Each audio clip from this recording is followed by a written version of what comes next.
St. Peter's SS Bombo Kalweri erisinze okukosebwa ebigezo by'abayizi 158 bwe bikwatiddwa ekitongole ky'ebigezo UNEB olw'ebigambibwa nti bano beenyigira mu kukoppa.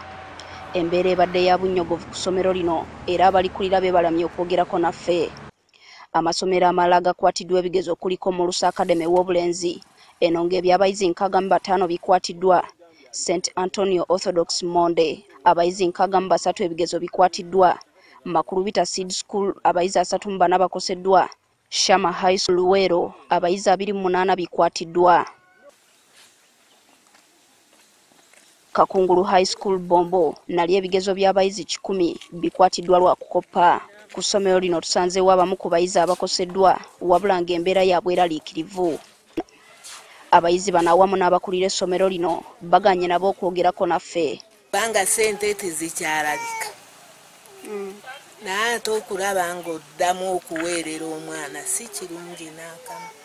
Disitulikiti y'e Luwero ekutte kyakubiri mu masomero agasinze okwenyigira mu kubba ebigezo, nga Yiga nga yeekutte ekisooka masomero 7. Ffe ab'ekyalo tuzijja mu bulumi bw'amaanyi nno, n'omwana n'akola ki niyeekolerera. Wabula ekitongole ky'ebigezo UNEB kyakuyita abakulira amasomero gano okwennyonnyolako ku nsonga eno. Carlton Scovia Nakamya, NTV.